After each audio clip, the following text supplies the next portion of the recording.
Bom, para finalizar esse assunto sobre base aí, a gente vai falar agora de algo muito importante, que é o que a gente chama de componentes de um vetor, certo? É uma maneira diferente de representar um vetor a partir de uma base definida. Então nota o que ele coloca aqui de início para a gente. Seja B, esse conjunto aqui com n vetores, uma base do espaço vetorial V. Ou seja, ele é uma base. Eu não preciso verificar que é uma base, ele está me informando que é uma base. E seja U um vetor que pertence a esse espaço vetorial. Vamos entender que U não é nenhum desses, tá bom? U não é nem o V1, nem o V2, nenhum desses. E U é um vetor desse espaço V. Se U é um vetor do espaço V, o U pode ser escrito como uma combinação linear dos vetores desse espaço, certo ou não? Faz sentido? Porque lembra que para ser base, esse conjunto precisa gerar todos os vetores do espaço vetorial, né? Então o U, que é um vetor desse espaço, ele pode ser gerado a partir dos vetores V1, V2, Vn. Maravilha! Só que para ele ser gerado, ele vai depender desses coeficientes, α1, α2, α3, até o αn. No caso aqui é A, né? Às vezes eu uso, no exercício você vai ver que eu uso mais alfa, mas aqui na definição eu coloquei A.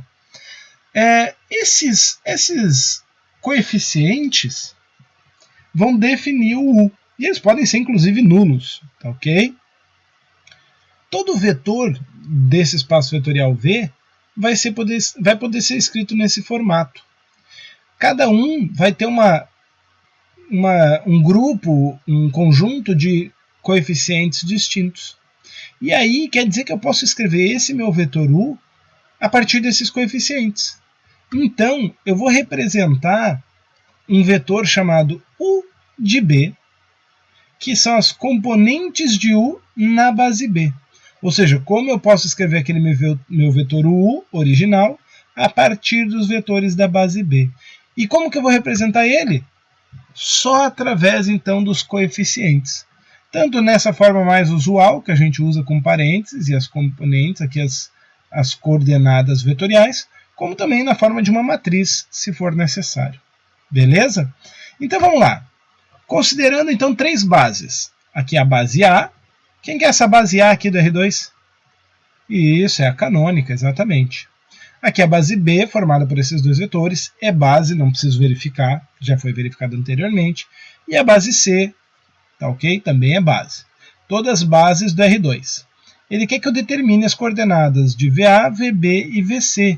Ou seja, ele quer que eu determine o vetor das componentes de V em cada um dessas bases. Começando pela base A, eu preciso saber qual é a combinação linear entre os vetores da base que gera o vetor V, 8 e 6. Ok, quanto tem que ser o α1 e o α2 para gerar esse vetor, né? Quando eu estou trabalhando com a base canônica, é muito simples. Se eu multiplicar, eu vou ter que α1, α2 é igual a 8 e 6. O α1 tem que ser 8, o α2 igual a 6. Ou seja, o vetor original do espaço vetorial, ele sempre é o vetor nas componentes da base canônica. Então, na base canônica A, o vetor 8 e 6 é o próprio vetor 8 e 6. Suas componentes são essas. Beleza? Nota que agora na base B vai mudar um pouco, tá bom? Então eu vou ter a mesma combinação linear, mas para esses vetores, 2 e 0 e 1 e 3, para chegar em 8 e 6. Esses alfas são outros alfas, beleza? Não confunda com alfa 1 e alfa 2 daqui. Fazendo a multiplicação e juntando a soma aqui, eu tenho que 2 alfa 1 mais alfa 2 é igual a 8, e 3 alfa 2 tem que ser igual a 6. Então cai no sistema. Mas o sistema é escalonado já, então é fácil de resolver. Já posso calcular o alfa 2 na segunda equação, alfa 2 vale 2. E se eu substituir o alfa 1 por 2, 2 vezes alfa... desculpa, o alfa 2 por 2, né? 2 vezes alfa 1 mais 2 tem que ser 8, então o alfa 1 só pode ser 3.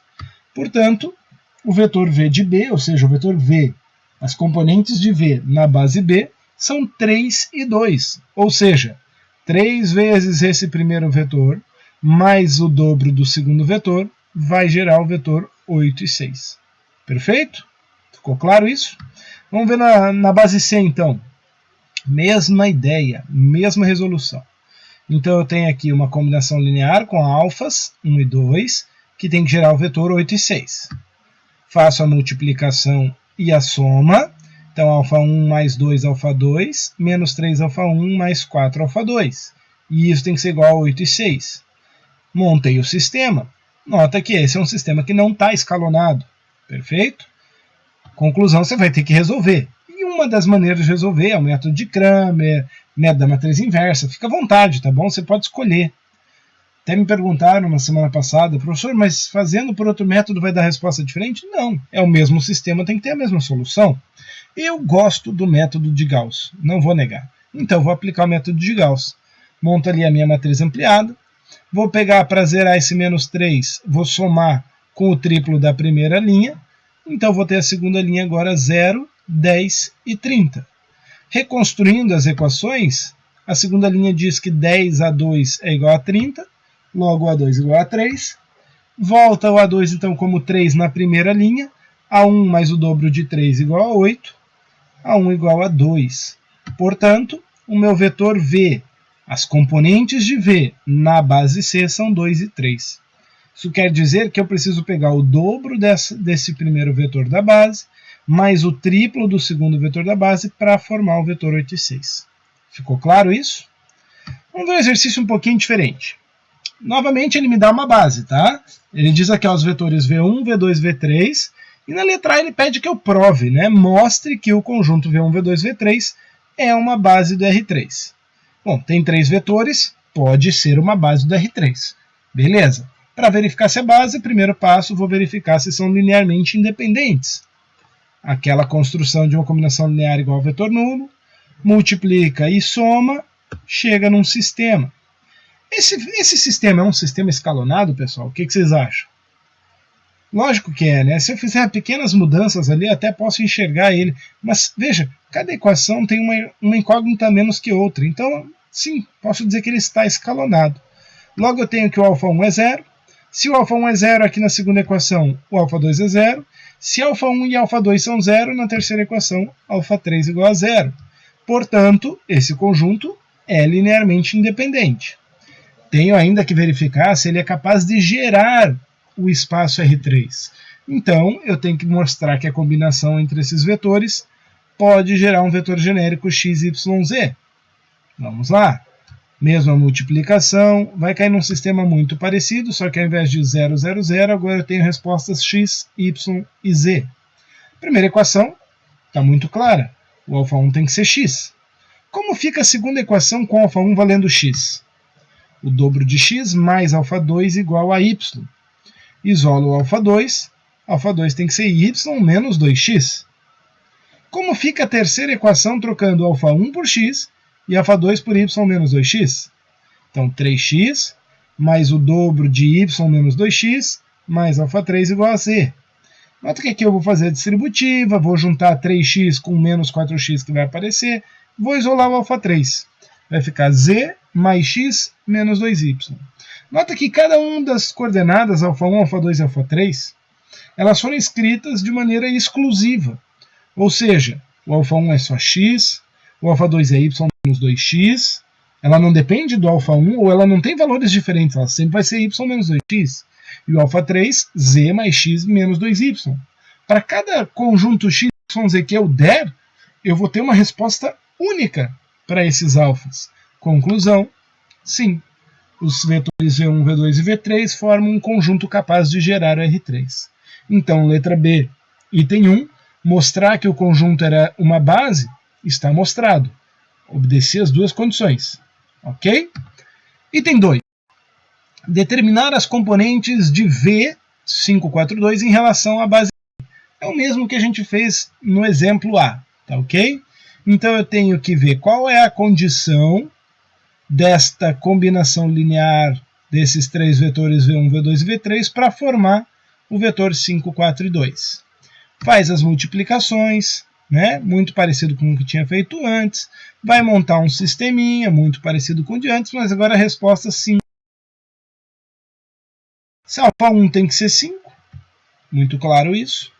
Se eu substituo 5, 2 vezes 5, 10, isolo o α2 tem que ser menos 6. Também muito claro isso. E substituindo α1 por 5 e α2 por menos 6, menos 1. Eu poderia ter usado também aquela resposta do α1, α2 e α3 em função de x, y e z para gerar o R3. Ou seja, eu vou colocar o x igual a 5, o y igual a 4, o z igual a 2 lá e calcular o x, y e z, que é dar a mesma coisa. Beleza? Então, provei aí o meu vetor V na base B, ou seja, os componentes são 5, menos 6 e menos 1. Ou seja, 5V1 menos 6V2 menos V3 é igual ao vetor V542. Beleza? Terceiro e último item desse exercício B. Determinar o vetor U conhecendo as suas componentes. Olha só, as componentes de U na base B são 2, menos 3 e 4. É o processo inverso do item B2, né? Lá eu tinha o vetor e eu queria saber as componentes. Aqui eu tenho as componentes e quero saber o vetor. O que é mais fácil? É muito mais fácil achar o vetor a partir das componentes. O que significam essas componentes?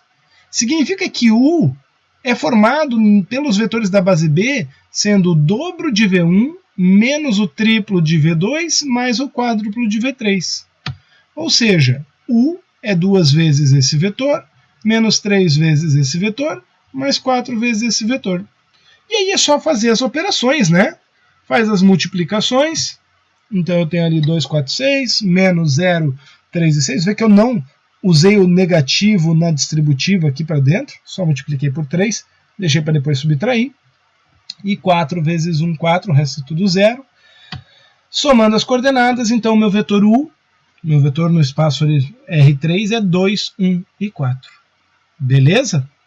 Para finalizar, só para comentar o que são espaços isomorfos. Esse é um conceito interessante. Veja, imagine dois vetores. O vetor U é A mais BX mais CX ao quadrado mais DX ao cubo. E o vetor W é uma matriz 2x2 ABCD. Ok? Além disso, eu tenho os conjuntos A e B, que são definidos as bases canônicas dos espaços vetoriais. P3, que é o polinômio até terceiro grau, que é o espaço vetorial onde está o vetor U, beleza? E M2, que é o espaço vetorial onde está o vetor W. Então, U pertence a P3 e W pertence a M2. A é base de P3 e B é base de M2. Quem que era a base do P3? Era 1, depois x ao quadrado, depois x ao cubo. Quem que é a base canônica do M2? É 1, 0, 0, 0, 0, 1, 0, 0, 0, 0, 1, 0 e 0, 0, 0, 1. Beleza? Bom, seguindo então essa ideia, como que eu vou escrever o vetor U na base A? E o vetor W na base B? Nota que eles vão ficar iguaizinhos. O vetor U na base A são os componentes A, B, C e D. Ou seja, A vezes o primeiro vetor canônico, mais B vezes o segundo vetor canônico, C vezes o terceiro vetor canônico, D vezes o quarto vetor canônico. E a mesma coisa para o W, A, B, C, D. Quando dois espaços vetoriais distintos, concorda que eles são distintos? Um é polinomial, o outro é matricial. São absurdamente distintos. Mas, dentro da sua base canônica, você pode ter dois vetores, um em cada espaço, com componentes idênticas. A conclusão é que esses espaços são chamados de isomorfos. Eles têm a mesma morfologia, eles vão ter a mesma dimensão, eles podem ser recombinados. Às vezes eu posso estar num espaço e trazer a ideia para outro espaço para resolver o problema de maneira mais prática. Ok? E aí, eu tenho alguns exemplos. Polinômio P2, ou seja, o espaço dos polinômios de até segundo grau, é isomorfo ao R3, porque ali eu também tenho a dimensão 3 e a dimensão 3. O espaço das matrizes 3 por 2, qual é a dimensão? 3 vezes 2? 6. É isomorfo ao R6. Assim como P5, que é polinômios até o grau 5, também é isomorfo ao 2 por 3. Nota que o 2 por 3 também é isomorfo ao R6, porque 2 vezes 3 também tem 6 de dimensão. E aqui a dimensão é 6 porque é o grau do último polinômio mais 1. E assim por diante. Pares de espaços isomorfos são infinitos. é só um conceito interessante para você entender quando a gente usar esse conceito mais para frente, se for usar, você entender do que estamos falando, ok? Com esse assunto nós fechamos o conceito de base de espaços vetoriais e você pode concluir então aquela lista 1, que é a lista de espaços vetoriais lá que estava no SIGA. Beleza, pessoal? Forte abraço para vocês e a gente se encontra no WhatsApp para tirar as dúvidas.